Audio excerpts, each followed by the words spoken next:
plus belle réussite, c'est d'être élève conseillère pour le moment. J'espère que j'en aurai bien d'autres. Donc, dans mes 16 ans, vraiment, être élève conseillère, c'est quelque chose dont je n'aurais jamais pu penser. C'est quelque chose dont je suis fière d'être, de représenter Viamonde et aussi d'être capable de rencontrer plusieurs jeunes plutôt, dans la communauté. Être capable de parler des sujets qui me tiennent à cœur et aussi qui tiennent à cœur aux jeunes de Viamonde, c'est quelque chose que j'apprécie beaucoup et dont je suis vraiment fière. Bon, d'abord, c'était l'année passée, je voulais être dans le conseil, mais malheureusement, j'ai demandé trop tard. Donc cette année, je voulais faire en sorte que je suis dedans. J'avais postulé pour le président, mais lorsque les votes sont sortis, on m'a choisi parce que j'étais trop organisée. J'étais pas choquée, parce que je suis trop organisée, alors j'étais pas contente. Je pensais que j'étais le président, mais j'étais secrétaire. Mais c'est quand même une réussite, parce que pas tout le monde a cette chance d'être dans le conseil. Je pense que c'est ma orientation de carrière. Je l'ai dit tantôt, je n'y croyais pas. L'éducation, bon, je me disais, je n'étais pas bon à ça, je ne pouvais pas. C'était une belle surprise pour moi-même. Je dirais tout d'abord ma famille, mes enfants. Mes enfants ont 18-19 ans, donc je suis contente de les voir cheminer, de prendre leur vie en main. Donc ça me fait vraiment... ça me fait vraiment plaisir de les voir vraiment commencer leur vie d'adulte.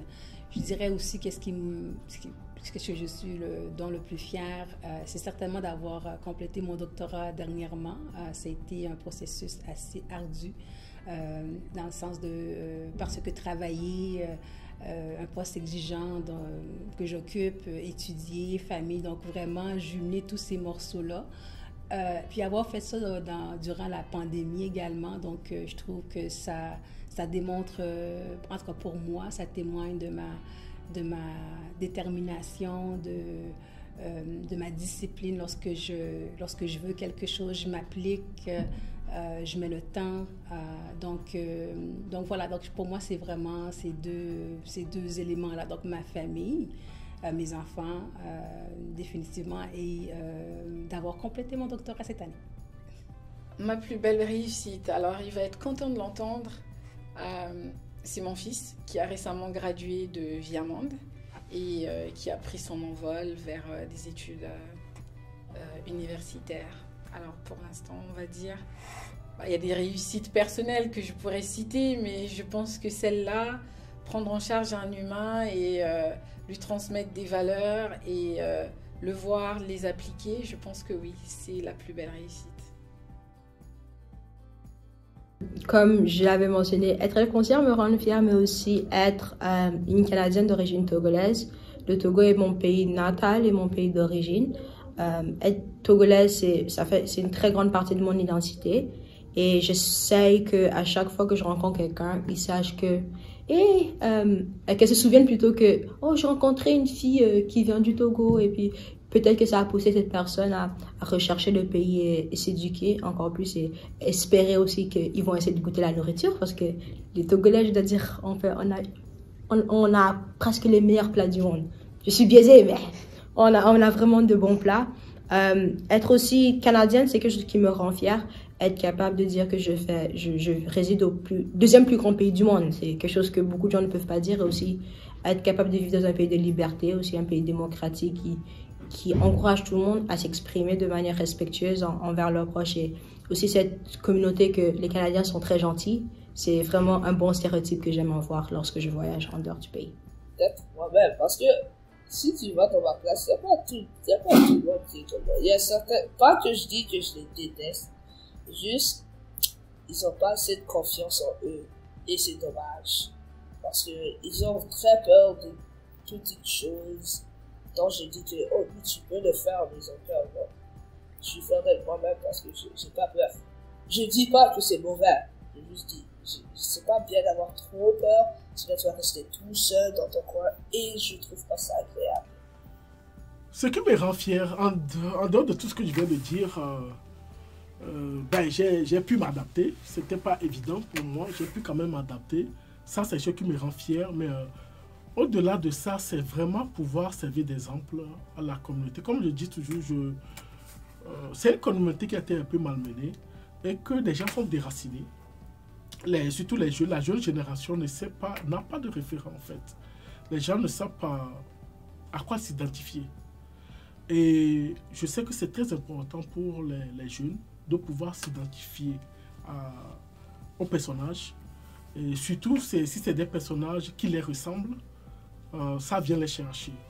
Donc, fait que moi, je me dis modestement dans le rôle qu'est le mien, si je peux imparter un jeune qui va dire, ben, je ne pensais pas pouvoir être enseignant, mais j'ai vu quelqu'un de la communauté qui est enseignant, donc ça veut dire que je peux. C'est déjà ça. Moi, c'est pas plus, il ne faut pas chercher loin là, à côté là, je peux aider quelqu'un qui est un peu perdu et qui, grâce, parce que tu étais là au bon moment, tu as pu lui donner un petit appui et que oui, c'est ça. Je pense que c'est ça qui manque aussi à la communauté. Je pense que c'est dans ce sens que vous faites ce genre de choses aussi pour montrer quand même que oui, l'autre médaille, il n'y a pas qu'une seule face là à la médaille. Il y a aussi, même au-delà de tout ce qu'on colle à la communauté, je ne vais pas revenir là-dessus, tout le monde le sait, qu'il y a aussi de belles histoires, des gens honnêtes qui travaillent, qui pour gagner honnêtement leur vie et qui essaient d'imparter. Tout simplement ça. Donc pour moi, c'est ça. À partir du moment où j'arrive à servir d'exemple à la jeune génération, c'est déjà ça. Ça serait déjà ça.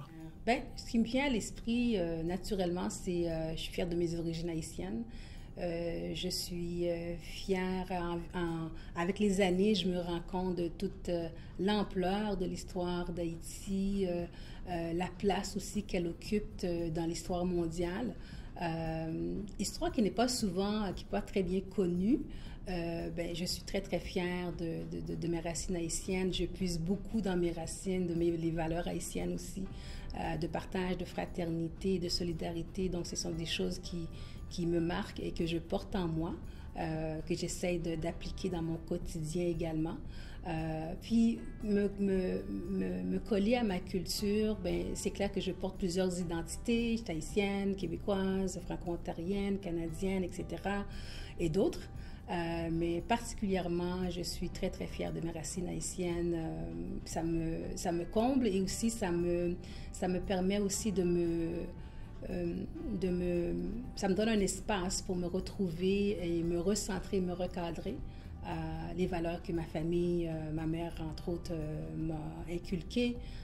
Donc c'est des choses que j'essaie de partager avec mes enfants, mais aussi avec mon entourage. Donc je dirais vraiment, je suis très campée dans ma culture haïtienne. Alors ce qui me rend fière, je dirais plutôt que je suis fière de tout ce que je réalise en fait. De toutes mes réalisations. J'en ai cité une, c'était mon fils. À côté de ça, je suis fière d'être une femme, d'être noire, d'être cultivée. Je suis fière d'être curieuse et je suis fière de faire partie de ce peuple vaillant. Tout comme je suis fière de faire partie de l'humanité, tout simplement, et de contribuer au quotidien à ma manière. Je suis fière de léguer autour de moi, à mes élèves, à mon fils, à mes neveux, à ma famille. Voilà, je suis fière de tout ça.